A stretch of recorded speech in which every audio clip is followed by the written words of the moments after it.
మీ పేరేంటమ్మా? శాంతమ్మ అండి. ఏం పని చేస్తూ ఉంటారు? చిల్లర కొట్టు, బడ్డీ కొట్టు. ఎక్కడ? ఇక్కడ జగ్గయ్యపేటలోనేనా?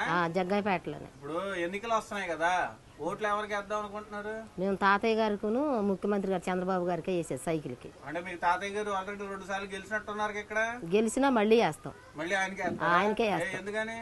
ఆయన కావాలి ఇక్కడ. ఎందుకంటే చాలా మంచి పనులు చేసిండు, చాలా అభివృద్ధి పనులు చేసిండు. ప్రతి ఒక్కటి ఎస్సీ కార్పొరేషన్ లోన్లు, బీసీలకి, మైనార్టీలకి, కాపులకి, చాలా మందికి ఆయన పనులు చేసిండు. ప్రతి ఒక్కళ్ళకి ఒక్కొక్కళ్ళకి 3 లక్షలు వచ్చినాయి. దాంట్లో 1,50,000 మన సబ్సిడీ పోయినా 1,50,000 వాళ్ళ చేతికి వచ్చింది.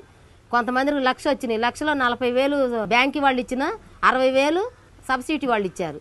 అలాగా లబ్ధి పొందారు. అందుకనే ఆయన గారికే వేస్తాం మేము ఓటు. ఆయనకే వేస్తాం. ఎవరు వచ్చినా కూడా ఎవరికి వెయ్యం. ఎవరు మాయ మాటలు చెప్పినా కూడా కంపల్సరిగా సైకిల్ మీద ఓటు వేసి తాతయ్య గారిని కంపల్సరిగా చంద్రబాబు గారిని గెలిపించాల్సిన బాధ్యత మాకుంది, మహిళలందరికీ.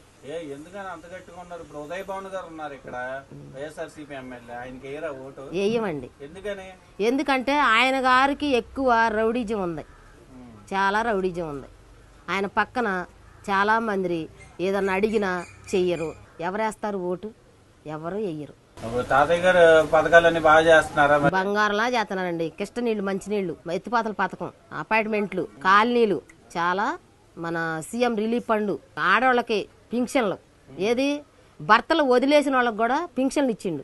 మొన్న సంక్రాంతి సందర్భంగా 1000 రూపాయలు, మళ్ళీ 2,000 రూపాయలు పింఛన్, 3,000 రూపాయలు ఒక్కొక్కరికి ముట్టిని. ముఖ్యమంత్రి గారు అలా చేస్తారు. ఇప్పుడు వైఎస్ఆర్సీపీ నాయకులు అంటున్నారు, వాళ్ళ ప్రభుత్వం అధికారంలోకి వస్తే పెన్షన్ 3,000 చేస్తానంటున్నారు, ఒంటరి మహిళలకు కూడా 3,000 చేస్తానంటున్నారు. మరి ఆయనకి ఎందుకు వేయరు ఓటు మీరు? ఆయన కంటే ముందు ఆయన ఇస్తానన్నాడు. ఈయన 2,000 ఇచ్చేవాడు, ఈయన కూడా 3,000 ఇస్తాడు. ఇచ్చినా ఇయ్యకపోయినా మేము ముఖ్యమంత్రిని చంద్రబాబు గారినే ఎన్నుకోవాలని మేము మొత్తం మహిళలందరం కలిసి మాట్లాడుకున్నాం. అందరూ కూడా అదే పని మీద ఉన్నాం. తాతయ్య గారు గెలుతుడు, ముఖ్యమంత్రి చంద్రబాబు గారు కంపల్సరిగా వస్తారు. ఎవ్వరికి వెయ్యం. ఎవ్వరు రూపాయి ఎగస్ట్ ఇచ్చినా కూడా వేస్తామని చెబుతాం, ఇటే వేస్తాం. వైఎస్ఆర్ వాళ్ళు వచ్చిన వేస్తామని చెబుతాం. ఎందుకు అంత ఖర్చు అంటమేమో. ఇప్పుడు అపార్ట్మెంట్లు ఇస్తున్నారు, అక్కడ ప్లాట్లు ఉన్నాయి. అది గవర్నమెంట్ స్థలం, నీది కాదుగా, భానుగారిది కాదుగా. నువ్వెందుకు అక్కడ నువ్వు కట్టినా వాళ్ళు కట్టినా ప్రజలకు మేలే కదా చేసేది. నువ్వెందుకు అలాగా కోర్టుకు వేసావు? నీకు వేయాల్సిన బాధ్యత ఉందా? నీ సొంత సొమ్ము కాదు కదా, పట్టా భూమి కాదు కదా, గవర్నమెంట్ది. కోర్టుకేసి అనేకమైన తిప్పలు పెట్టిండు పాపం ఆ ప్లాట్లకి. అపార్ట్మెంట్లు లేని వాళ్ళకి ఇస్తున్నారు. అయినా సరే నెట్టెం రఘురాం గారు, జనార్దరావు గారు, తాతయ్య గారు 30 తిప్పలు పడి ఆర్డర్ తీసుకొచ్చి ఇల్లు కట్టి చూపించారు ముఖ్యమంత్రి గారి ద్వారాగా. ఎందుకు అలాంటి వాళ్ళు కోర్టు ఎలా వేస్తారు? ఏ బుద్ధి అయిద్దా?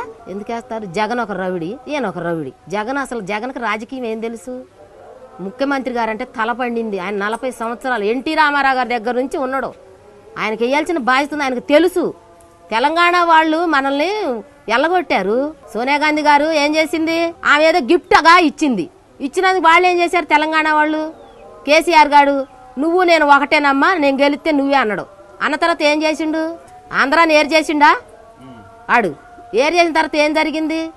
కొల్లో జాగాని మొత్తం ఆంధ్ర వాళ్ళందరిని ఎల్లగొడుతుంటే ముఖ్యమంత్రి గారు కష్టపడి కుటుంబంలో 4 కొడుకులుంటే 4కి చేయలేస్తారా ఒక తల్లి తండ్రి?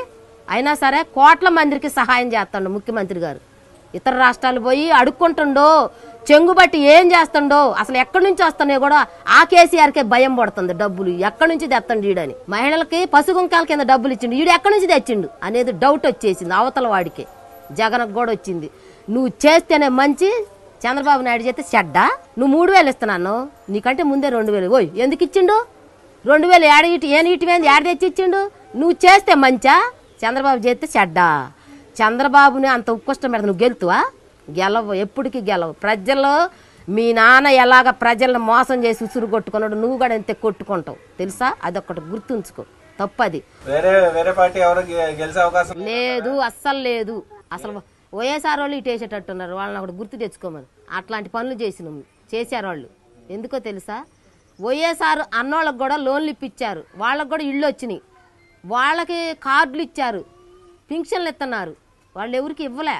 వాళ్ళు ఏరే వాళ్ళు వచ్చి ఇప్పుడు నేను పోయాను అనుకో, పలానా ఆయన తీసుకొని రా పని చేస్తామంటారు. అలా చెయ్యలా ఇక్కడ. వాళ్ళు వీళ్ళని లేకుండా తనమానం లేకుండా ఏ పార్టీ అయినా సరే ఎప్పుడు నా తలుపు తీసి ఉంటుందని చెప్పిండు ఎమ్మెల్యే గారు, తాతయ్య గారు అలాగే చేసిండు. ముఖ్యమంత్రి గారు కూడా అంతే అన్నాడు. అవతల పార్టీ అని ఎవ్వరు అనొద్దు అంటే అదే ప్రకారంగా ఎమ్మెల్యేలు అందరూ అదే ప్రకారంగా నడిచారు.